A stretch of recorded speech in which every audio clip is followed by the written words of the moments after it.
5 seconds. Mr. Speaker, at the outset, I would like to express my great pleasure for having been given the opportunity to speak today.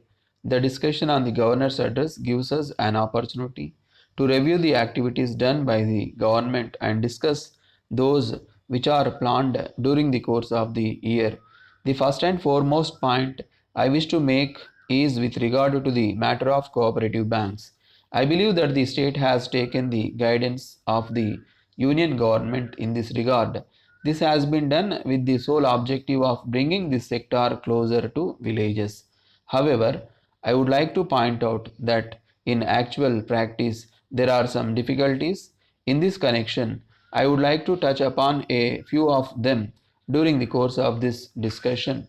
Despite the fact that many norms have been simplified, I find that there are still certain areas of concern.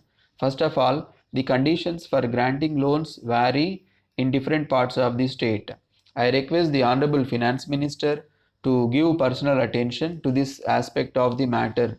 On the other hand, I would like to request the government to waive loans of small farmers affected due to recent drought in different parts of the state.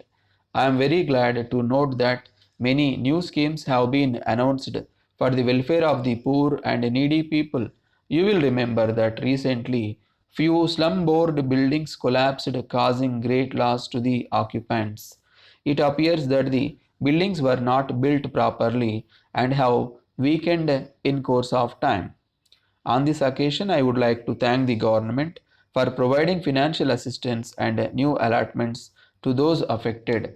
Honorable Speaker, sir, reference has been made in the governor's address about industries. In my opinion, globalization has changed the trend and we have to modernize our industries in course of time.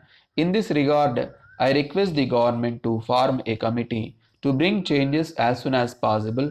I am sure that this would go a long way in improving employment opportunities in the state.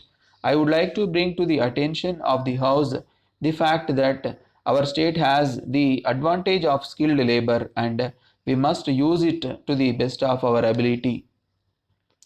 The other thing to which I would like to refer to is regarding employment.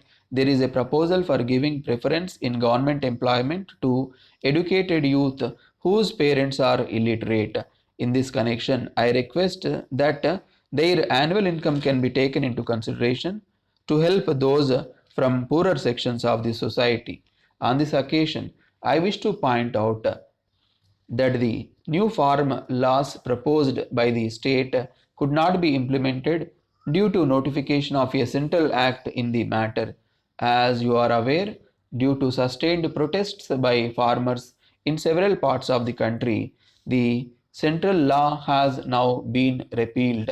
I would therefore request the government to bring back the state legislation as early as possible as it is more suited to the needs of our farmers. The next point I would like to bring to your kind attention is bus transport. Due to the pandemic, the transport corporations could not run buses normally for about 1 year.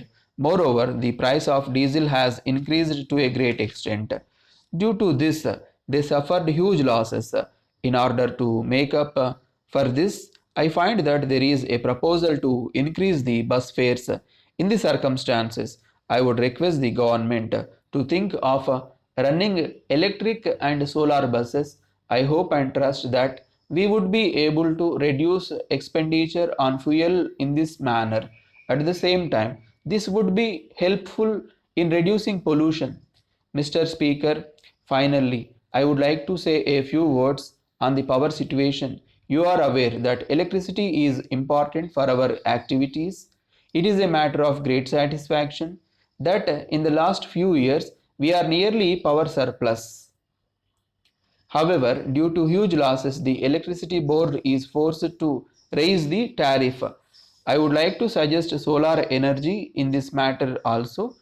I would therefore request the government to provide at least 50% subsidy for solar units in houses and farms. I am sure that this would go a long way in conserving our resources and reducing pollution.